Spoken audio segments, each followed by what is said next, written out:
Et Trachan l'a vu. Ah, enfin de l'air frais. Je m'appelle Kuroki. À partir de demain, l'école est terminée. Enfin les grandes vacances. Du coup, je fête ça tranquille chez mon pote Katsura. Comment les gens faisaient sans air conditionné, sérieux? C'est clair. Hé, Katsura! C'est toi qui as bouffé ma glace, hein? Ah, oula, bonjour. Ah, c'était à toi? Désolé, je l'ai mangé. Oh, non, mais ne t'inquiète pas. J'aurais dû en acheter pour ton copain aussi. Profitez bien. Katsura, ta sœur est lycéenne, c'est ça? Elle est canon. Moi j'ai qu'un petit frère, putain, je suis jaloux. Bah, elle m'a toujours traité comme un esclave. Même en grandissant, on n'a jamais vraiment beaucoup parlé. La seule fois où elle vient, c'est pour se plaindre et me saouler. Tu crois pas que je pourrais en profiter pour essayer de me rapprocher d'elle? Ah, mais tu sais, elle a déjà un copain plus âgé. Quoi? Oh, fais chier! Putain, je veux une copine, moi! Toi, de toute façon, tout te va! Et alors qu'on approchait du milieu de l'été... Aujourd'hui sera un jour de très forte chaleur et le taux d'humidité sera à son comble. C'est une météo inhabituelle et je vous invite à redoubler d'attention face aux coups de chaud. Ah, je veux bouffer de la glace! Mais j'ai la giga flemme d'aller dehors! Ah? Katsura? Yo frérot, ça dit quoi? Tu vois en fait... Qu'est-ce qu'il t'arrive? Tu veux aller quelque part?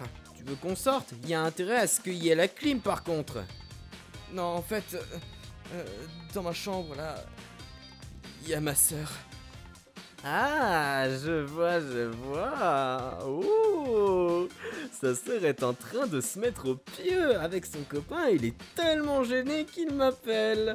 Oh, j'aurais aimé être là. Ok. Et du coup? Ma sœur est dans ma chambre. Genre...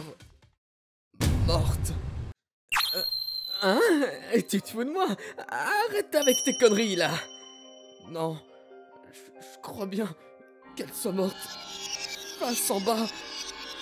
Elle respire plus. Elle a les yeux ouverts et elle bouge plus. Putain. La vache. T'es méga sérieux? Et d'ailleurs, pourquoi tu m'appelles, espèce de tocard? Appelle tout de suite une ambulance! Comment on fait pour appeler l'ambulance? C'est le 119, non? Oui, d'accord. Mais comment je tape le numéro? Il est à l'ouest, on ne peut pas compter sur lui, là. T'as un numéro fixe, non? Reste avec moi sur ce téléphone et va appeler le 119 avec le fixe. Dis-leur que ta sœur est mal en point et donne-leur ton adresse. Je vois. J'ai fait tout ce que je pouvais. J'ai donné toutes les instructions que je pouvais. Et je stressais comme un dingue. Oui, vous avez besoin des pompiers ou des ambulanciers? Après un moment, j'ai fini par entendre le bruit de la sirène de l'ambulance à travers le téléphone. Peu après que j'entende la sonnerie de la porte, la ligne fut coupée. Qu'est-ce qui se passe là? J'ai pas trop de raison de stresser, mais quand même! Je vais juste envoyer un message pour le moment. Me voilà! Maman! Tu vas pas me croire! La sœur de Katsura, elle est... Quoi? Sérieux? Mais ça va, elle au moins! On dirait que personne dans le voisinage n'est encore au courant. Au final, Katsura ne m'a pas rappelé ce jour-là. Finalement, 3 jours après, j'ai fini par recevoir un message de Katsura. Ma sœur va bien. Sérieux? Mais alors il s'est passé quoi? Apparemment, elle dormait dans sa chambre avec la clim à fond en mode timer et à un moment, la clim a cessé de fonctionner et... la température a grave monté et elle a fini par prendre un sacré coup de chaleur et faire un malaise. La sœur de Katsura a l'habitude d'être bruyante et faire beaucoup de boucans quand elle est dans sa chambre, mais ce jour-là, elle était étonnamment calme. Elle est peut-être sortie. T'es là, Yuzu? Putain, la chaleur qu'il fait ici! Yuzuya! Quand il a trouvé sa sœur complètement retournée, dans ce sauna qu'était devenu sa chambre et qu'elle ne bougeait pas d'un pouce, il a décidé de m'appeler. Au final, le seul moment où on s'est retrouvé avec Katsura, c'est vers la fin de l'été. Mais du coup, pourquoi tu m'as appelé en fait? Oula, désolé. Je sais même plus ce qui s'est passé. Oh. On dirait bien qu'il ne se rappelle plus de rien dès lors qu'il a trouvé sa sœur évanouie. Peut-être qu'il a tellement paniqué qu'il est devenu un peu fou sur le coup. Quand j'étais à l'hôpital à essayer de joindre mes parents, j'ai vu ton message et puis... Après, j'ai complètement oublié de répondre. Ça a pris un peu de temps, désolé. On parle pas tellement, elle et moi. C'est plutôt même une sacrée chieuse, mais bon. C'est vrai que quand je me suis rendu compte qu'elle allait probablement mourir, j'ai pris peur. Je crois bien qu'il m'aura fallu ça pour que je m'en rende compte que je tiens vraiment à elle. En tout cas, je suis content qu'elle soit saine et sauve. Ah ouais, je me rappelle de rien, mais franchement, ça fait plaisir. C'est vraiment pas passé loin. Kuroki, je te dois la vie sauve sur ce coup. Voilà du jus. Si t'avais pas été là, je me demande comment j'aurais fini.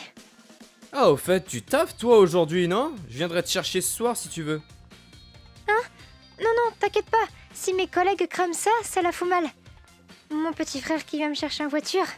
Ah bon? Après cet incident, Katsura est devenu un peu... Comment dire? Ultra protectif avec Yuzuriha. J'avais envie de croire que c'était une super fin en mode tout est bien qui finit bien, mais... Katsura a été traumatisé par cet incident et il se met à faire des cauchemars de sa sœur en train de mourir. Ah! Grande sœur, t'es toujours là? Hein? C'était devenu tellement abusé qu'il venait même en pleine nuit dans sa chambre pour contrôler qu'elle était bien vivante. Au final, il a même décidé d'aller se faire suivre par un spécialiste. Celui qui a le plus souffert dans cet événement, au final, c'est peut-être Katsura lui-même.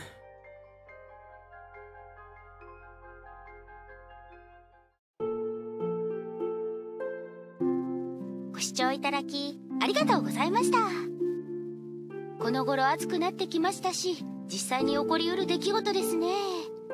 もしも身近な人がこんな事態になったとしたら、桂さんのようにパニックになって冷静に対応できないかもしれません。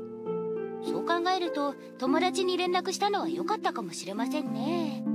皆さんはどう感じましたか？コメント欄に書いていただけると嬉しいです。